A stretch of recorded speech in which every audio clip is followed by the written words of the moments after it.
নমস্কার, আমাদের YouTube channel সনাতনী ভয়েসের পক্ষ থেকে সকলকে মকর সংক্রান্তি উপলক্ষে আন্তরিক শুভেচ্ছা। এই যে ভিডিওটি দেখলেন, একজন লুঙ্গি পরা লোক ছুটে এসে একজনের পিছনে সজোরে লাথি মেরে তাকে কচু বনে ফেলে দিল। এটা হচ্ছে গিয়ে 2019-এ করিমপুর বিধানসভার উপনির্বাচনের ছবি। এই লাথি খাওয়া লোকটা ওই নির্বাচনে এইরকম একটা লাথিও খেয়েছিল, আবার 24,112 ভোটে হেরেছিল। লাথিও খেয়েছিল, ভোটেও হেরেছিল। এবার এই লোকটির একটি বক্তব্য শুনুন। বন্দুক ভোট লুট করা। দেখুন, বক্তব্যে সে তৃণমূল কংগ্রেস এবং তার নেতা অভিষেক ব্যানার্জিকে গুন্ডা দলের নেতা হিসাবে অভিহিত করছে এবং তারা গুন্ডামি করে সেই কথা বলছে। এবার শুনুন তৃণমূল কংগ্রেস ও অভিষেক ব্যানার্জির ভূয়সী প্রশংসা করে, অকুণ্ঠ প্রশংসা করে তার বক্তব্য। অভিষেক বন্দ্যোপাধ্যায় যিনি সামনের 25 বছরের দায়িত্ব নেওয়ার সময়ের ব্যবধানে একই ব্যক্তি, এর নাম জয়প্রকাশ মজুমদার, তার অভিষেক ব্যানার্জি সম্পর্কে দুই রকম মূল্যায়ন। এই ব্যক্তি আগে কংগ্রেস করেছে, তারপরে বিজেপি করেছে, এখন তৃণমূল কংগ্রেসে যোগ দিয়েছে। বিজেপিও রাজ্যের সহসভাপতি ছিল, তৃণমূল কংগ্রেসেরও রাজ্যের সহসভাপতি হয়েছে।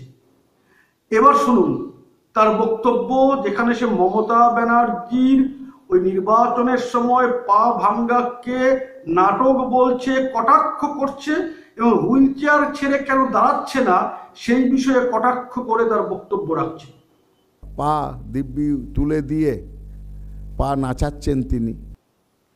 তার কিছুদিন পরে তার বক্তব্য শুনুন, যেখানে সে মমতা ব্যানার্জি ওই পা ভাঙ্গাটা ঠিক ছিল এবং ওই ভাঙ্গা পা নিয়ে সে একটা অসম লড়াইয়ে জিতেছে, সে একটা অসাধারণ লড়াইয়ে জয়লাভ করেছে বলে মমতা ব্যানার্জির অকুণ্ঠ প্রশংসা করে বক্তব্য রাখছে, সেটাও শুনুন।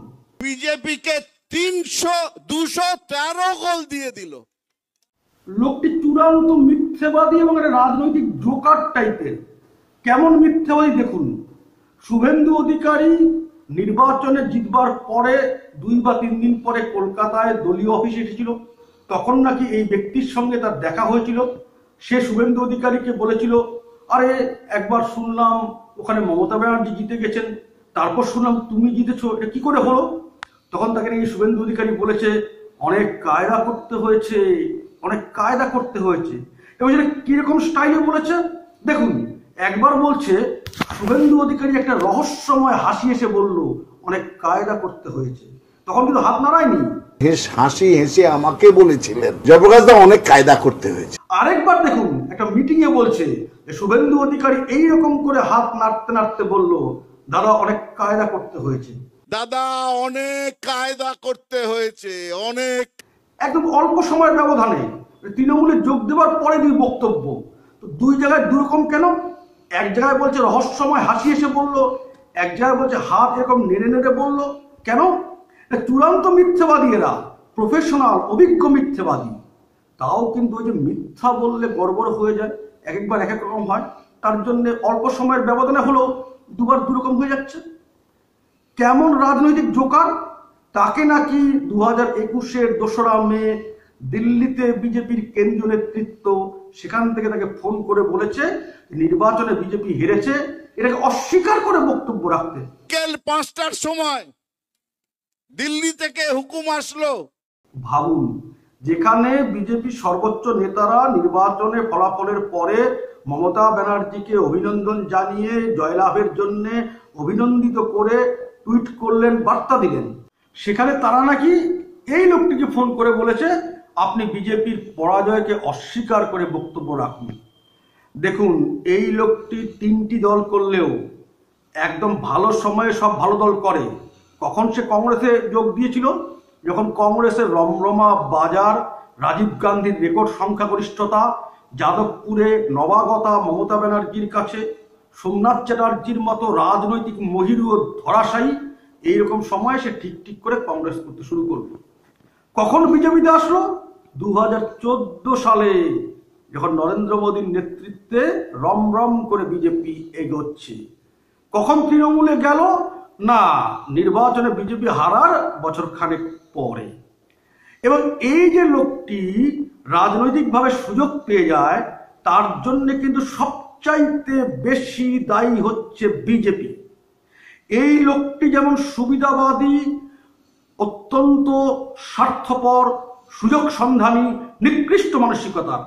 দিলীপ ঘোষের মতো বিজেপির নেতারা কিন্তু এই লোকটার চাইতে কম সুবিধাবাদী, নিকৃষ্ট মানসিকতার না। দিলীপ ঘোষদের জন্য এই লোকটার রাজনৈতিকভাবে ফুলে ফেপে বারবারন্ত হয়েছে।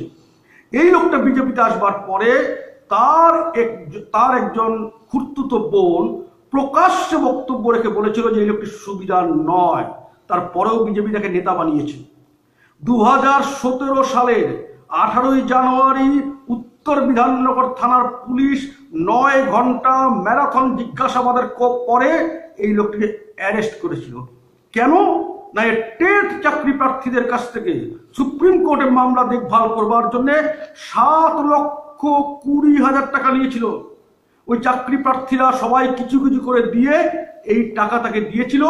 সে কোনো কাজও করেনি, টাকাও ফেরত দেয়নি, বরঞ্চ হুমকি দিচ্ছিল। 9 ঘন্টা জিজ্ঞাসাবাদ করে তাকে উত্তর বিধাননগর থানার পুলিশ গ্রেপ্তার করে। তাকে আদালত কিন্তু জামিন দেয়নি।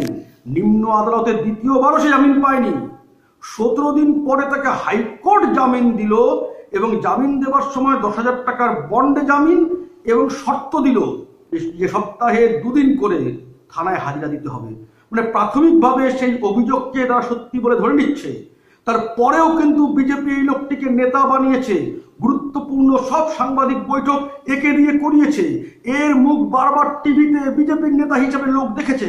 শ্রমিক ভট্টাচার্যের মতো প্রখর রাজনৈতিক ধারণা সম্পন্ন পোর খাওয়া রাজনীতিবিদ থাকবার পরেও গুরুত্বপূর্ণ সাংবাদিক বৈঠক শ্রমিক ভট্টাচার্যকে দিয়ে না করিয়ে দিলীপ ঘোষরা এই লোকটাকে দিয়ে করিয়েছে। সবসময় এই লোকটাকে সঙ্গে নিয়ে ঘুরত। এই জয়প্রকাশ নারায়ণের মতো সুযোগ সন্ধানী নেতাদেরকে বড় করবার জন্য সুযোগ সন্ধানী দিলীপ ঘোষদের মতো বিজেপি নেতারাও কম দায়ী নয়। রাজনীতি থেকে এই আবর্জনাদের দূর করা আগে দরকার। এটাই হচ্ছে আমার আজকের বক্তব্য। আমি সকলকে অনুরোধ করব আমাদের চ্যানেলটি প্রচার ও প্রসারের জন্য যারা এটি এখনো সাবস্ক্রাইব করেননি সাবস্ক্রাইব করবার অনুরোধ করছি। সেই সঙ্গে সকলকে আরেকবার মকর সংক্রান্তির আন্তরিক শুভেচ্ছা জানাচ্ছি। সকলকে আন্তরিক প্রীতি ও শুভেচ্ছা জানাচ্ছি। ধন্যবাদ, ভালো থাকবেন। নমস্কার। ভারত মাতার জয়।